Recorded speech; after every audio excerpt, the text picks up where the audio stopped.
میں شروع کروں گا سب سے پہلے اپنے ایک بھائی، اپنے ایک سیاسی ہم سفر، بلوچستان کے ہمارے سیکرٹری اطلاعات اسد خان اچکزئی صاحب، جو پچھلے کئی دنوں سے ہمارے درمیان نہیں ہیں، چمن سے آتے ہوئے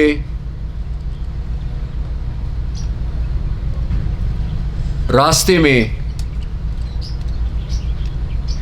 ان کو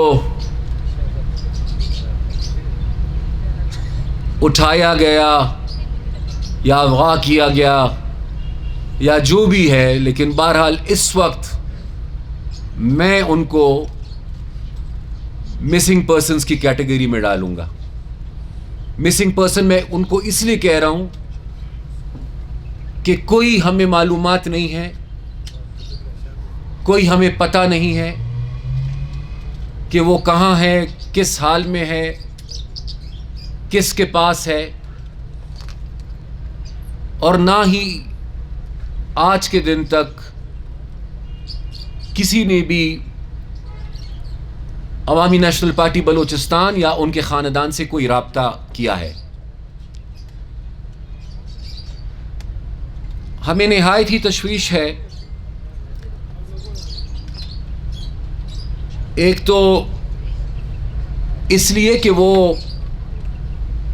پاکستان کے ایک آزاد شہری ہیں، ان کی بنیادی انسانی حقوق ہے، اور اس کے ساتھ پھر اس سے بھی زیادہ پریشان کن بات یہ ہے کہ وہ بیمار ہیں، ان کا کڈنی ٹرانسپلانٹ ہوا ہے، اور ظاہری بات ہے کہ کڈنی ٹرانسپلانٹ کے بعد جو بھی مریض ہوتا ہے نہایت ہی احتیاط، پرہیز، دوائیاں اور ایک مناسب ماحول اس کے لیے بہت ہی ضروری ہوتا ہے۔ ہم ایک پرامن جماعت ہے، ہم ایک جمہوری جماعت ہے، اس حوالے سے ہم نے ان کے لیے آواز اٹھائی، ہم نے پرامن احتجاج بھی کیا، اور وہ پرامن احتجاج آج بھی جاری ہے۔ اس سے پہلے کہ ان کی گمشدگی کے حوالے سے ان کے خاندان اور پارٹی جو ہے، ہم خدا نخواستہ ایک پوائنٹ آف نو ریٹرن تک پہنچے۔ میں آج پوری سینٹرل ورکنگ کمیٹی کی وساطت سے یہ مطالبہ کروں گا، ریاست سے بھی، حکومت سے بھی، ریاستی اداروں سے بھی اور حکومتی اداروں سے بھی، کہ جتنا جلدی ممکن ہو خیر خیریت کے ساتھ ان کو ریکور کیا جائے۔ میں جب اسد خان کی بات کرتا ہوں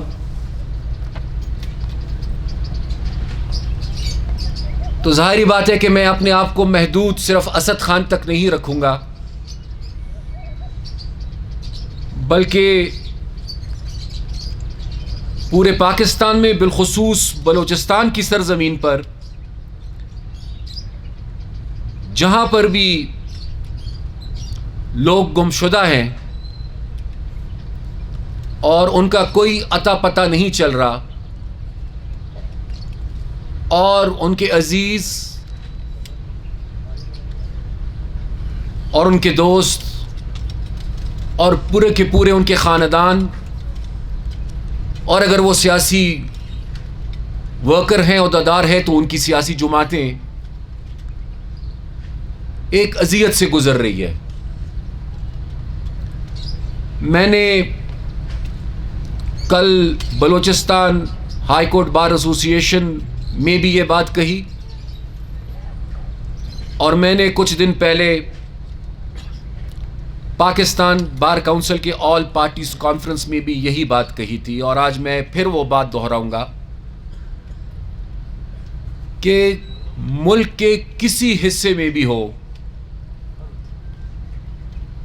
پولیس، ایف آئی اے، سی ٹی ڈی کے علاوہ، اور وہ بھی اگر کسی کو انہوں نے ڈیٹین کرنا ہے تو وہ ڈیٹین کریں گے قانون کے مطابق، عدالتی نظام اور انصاف کے تحت.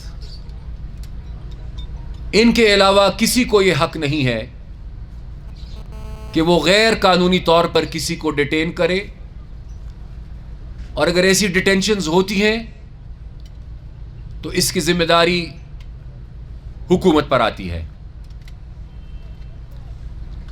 ہم یہ بھی سمجھتے ہیں کہ کچھ قانونی کمزوریاں اور پیچیدگیاں ہیں.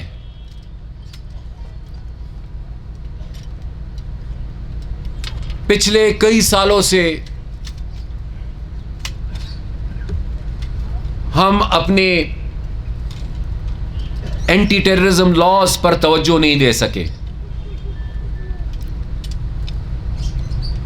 ہم اینٹی ٹیررزم لاز میں وٹنس پروٹیکشن، ججز پروٹیکشن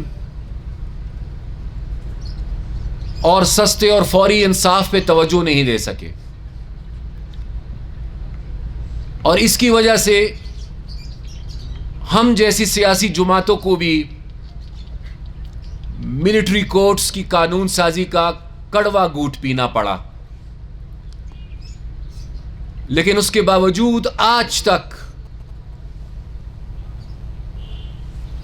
قانون میں یہ گرے ایریاز اور لوپ ہولز اور کمزوریاں موجود ہیں. میرے خیال سے بغیر مزید وقت ضائع کیے تمام سٹیک ہولڈرز کی مشاورت سے یہ قانون سازی جلد سے جلد ہونی چاہیے.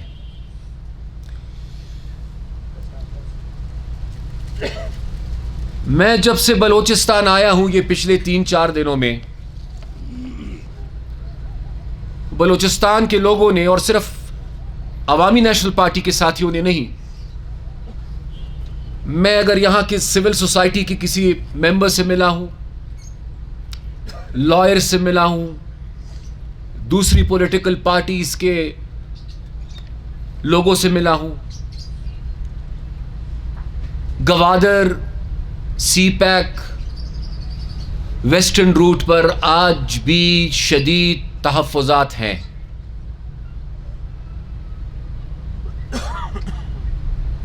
چائنا اپنے نسبتاً انڈر ڈیولپڈ ایریا کو راہداری دے رہا ہے، کوریڈور دے رہا ہے تاکہ وہ علاقے ترقی کر سکے، اور ہم نے اس کے بالکل الٹ کیا. میں یا میری پارٹی ہم قطعاً پنجاب، سندھ یا کسی بھی اور صوبے کے ترقی کے خلاف نہیں ہے، قطعاً. لیکن ایک بنیادی اصول ہے کہ آپ نے پہلے ان جگہوں کو ڈیولپ کرنا ہے جو پہلے سے ڈیولپڈ ہیں، یا آپ کی ترجیح وہ علاقے ہونے چاہیے جو نسبتاً انڈر ڈیولپڈ ہے. ملتان موٹر وے، سکھر موٹر وے، کراچی تک موٹر وے، یہ اہم منصوبے ہیں، لیکن بہتر اور مناسب یہ ہوتا اور ضروری یہ ہوتا کہ اسلام آباد پشاور موٹر وے کو ایکسٹینڈ کیا جاتا